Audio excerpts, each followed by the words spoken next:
Assalamualaikum warahmatullahi wabarakatuh. Baik, perkenalkan nama saya Rizky Andriansyah. Di sini saya ingin melakukan khutbah tugas agama kelas 11 F1 yang berjudul Larangan Meminum Khamar. Selanjutnya akan saya lanjutkan.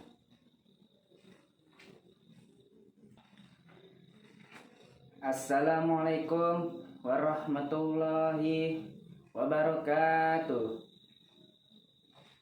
Innal hamdalillah nahmaduhu wa nasta'inuhu wa nastaghfiruh wa na'udzu billahi min shururi anfusina wa min sayyiati a'malina. May yahdihillahu fala mudhillalah wa may yudhlil fala hadiyalah. Asyhadu an la ilaha illallah wa asyhadu anna Muhammadan abduhu wa rasuluh. Allahumma sholli ala sallim wa barik ala sayyidina Muhammadin wa ala alihi wa sahbihi wa min tada bihuddatin illa yaumil qiyamah. Amma ba'du. Fa ya ibadallah wa uhsini nafsi wa iyyakum bittaqwallah. Faqad fazal muttaqun wa qala ta'ala ya ayyuhallazina amanu taqullaha haqqa tuqatih wa la tamutunna illa wa antum muslimun. Amma ba'du. Segala puji bagi Allah, Tuhan semesta alam. Dialah yang menciptakan akal sebagai anugerah, membimbing hati menuju jalan takwa. Salawat dan salam semoga tercurah kepada Nabi kita, Nabi Muhammad Sallallahu Alaihi Wasallam, keluarga, sahabat, dan seluruh pengikutnya hingga akhir zaman. Ma'asyiral muslimin rahimakumullah. Pada kesempatan ini, izinkan saya sebagai khatib menyampaikan khutbah pada kali ini yang berjudul Khamar. Hadirin yang dirahmati Allah Subhanahu wa taala. Dalam Islam, khamar adalah segala sesuatu yang memabukkan dan merusak akal. Nabi Shallallahu Alaihi Wasallam bersabda, "Kullu musyrikin khamar wa kullu khamrin haram," yang artinya setiap yang memabukkan adalah khamar dan setiap khamar itu haram. Hadis riwayat Muslim. Artinya bukan hanya anggur yang difermentasi, tetapi juga minuman keras, obat-obatan terlarang, atau zat apapun yang membuat seseorang hilang kesadaran dan merusak akal. Ma'asyiral muslimin rahimakumullah.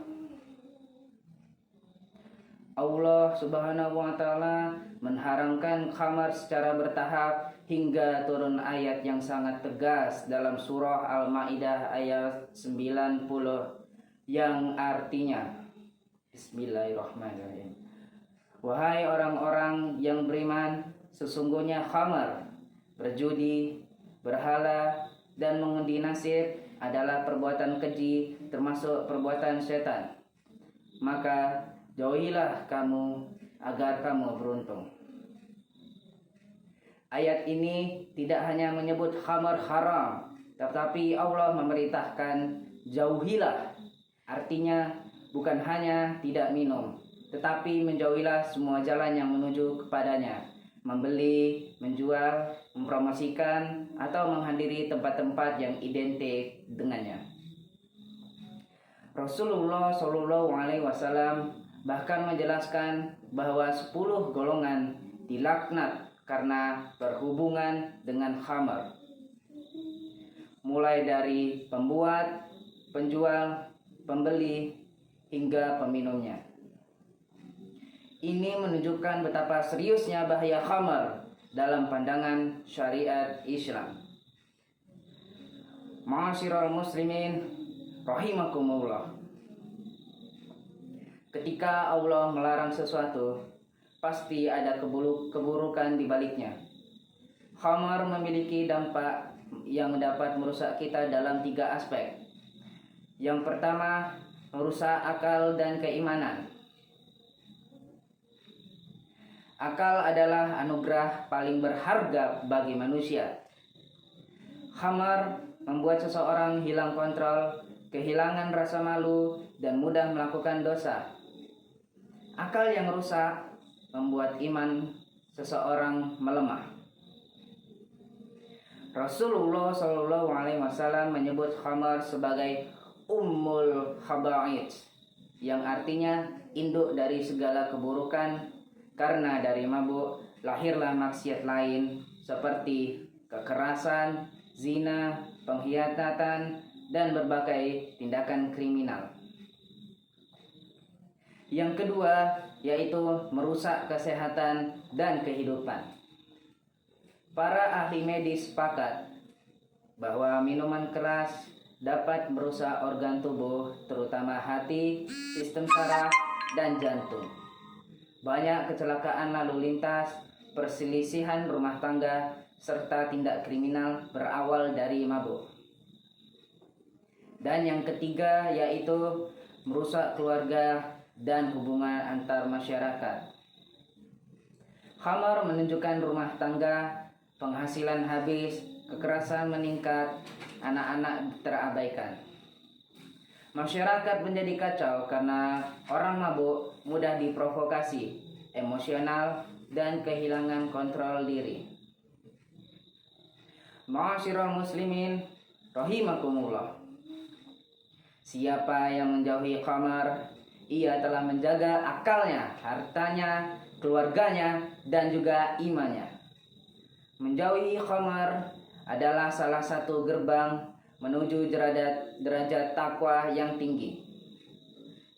Allah Subhanahu wa Ta'ala berfirman dalam surat At-Taubah ayat 4 yang artinya, sesungguhnya Allah mencintai orang-orang yang bertakwa. Orang bertakwa adalah mereka yang menjauhi apa yang dilarang Allah sekecil apapun, termasuk di dalamnya menjauhi segala bentuk minuman dan zat yang memabukkan. Jika seseorang pernah terjerumus, pintu taubat selalu terbuka. Allah Maha Pengampun bagi siapapun yang kembali kepadanya dengan sungguh-sungguh. Ma'asyiral muslimin rahimakumullah. Mari kita memohon kepada Allah agar menjaga diri, keluarga, dan generasi kita dari bahayanya mengonsumsi khamar dan segala bentuk kecanduan dunia yang merusak iman. Semoga Allah menjadikan kita hamba-hamba yang bertakwa, menjaga akal, menjaga diri, dan selalu dekat dengan petunjuknya. Barakallahu wa alikum fil Qur'anil azim wa nafa'i wa iyyakum bima fihi minal ayati wa zikril hakim. Aqulu qawli hadza wa astaghfirullah lil wa lakum wa lisairil muslimina min kulli dhanbi fastaghfiruhu innahu huwa ghafurur rahim.